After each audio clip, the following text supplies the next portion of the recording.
Yep, that's me. You're probably wondering how I ended up in this situation.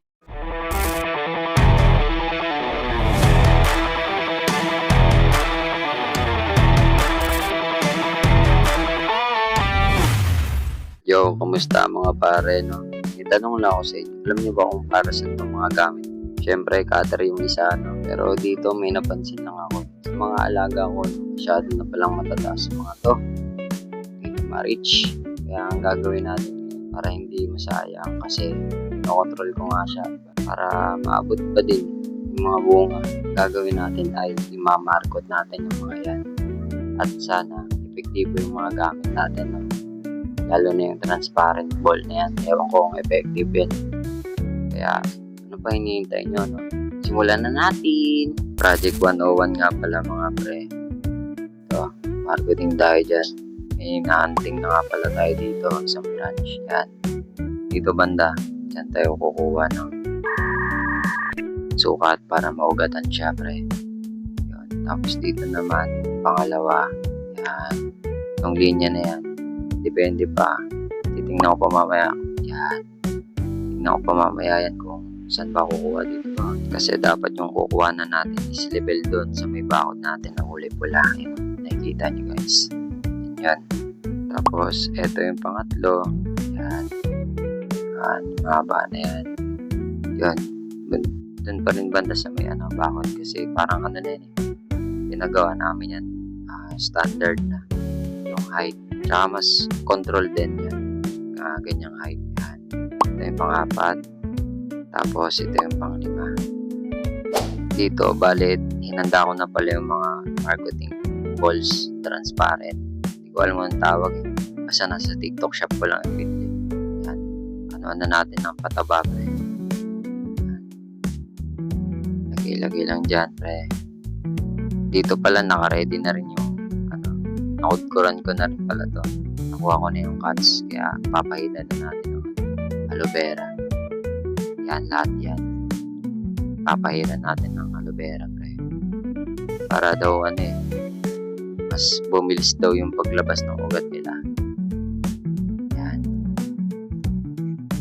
So, bale, yan. Goods na yan lahat. Ito na. Moment of truth. Tingnan natin, pre, kung effective ba. Iya, yan. Basic naman pala eh. Second round, pre. Op.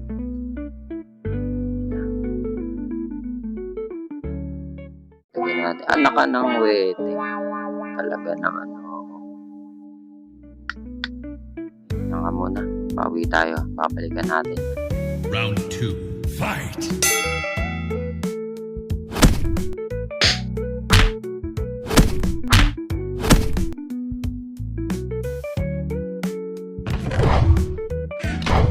Yan. Pangatlo na to, pre. Yan. Sobrang layo pala na ito. Kailangan ko pa akbangan. Ito na. Pangatlo, pre. Kapagdaan-daan. Basic. Pang-apat, pang-lima. Pwede palang bit-bitin. Ba't hindi binit-bit? Hirap pala dito. Hassle. Tsaka muna. Paano na natin to? Ito pala guys, no? Hindi ko pala nasabi sa inyo. Itong parang may sabit na yan. Yung pala dapat yung nasa ilalim, no? Para mas kumapit. Tapos ito yung nasa taas. Yan, yung walang sabit. Para smooth lang. Kasi pwede nyo yung diligan.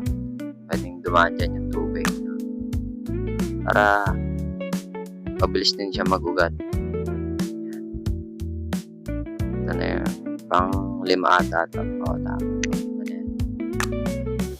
Basic. Yung huli na lang. Sobrang layo kasi. Tapos mataas pa. Okay, palag-palag na to. Isa pa ulit. Akbangan na yan. Tandaan lang pare. Hindi nakita ng camera yun. extend. Pang lang. Uy. Natanggal. Tanggal yung lock, pre. Tinawag ko yung utol ko. Tapos, pakuha ko ng alambre. Yan. Nakabit na natin yan. Bitan na natin para hindi kumalas. Ikot-ikot.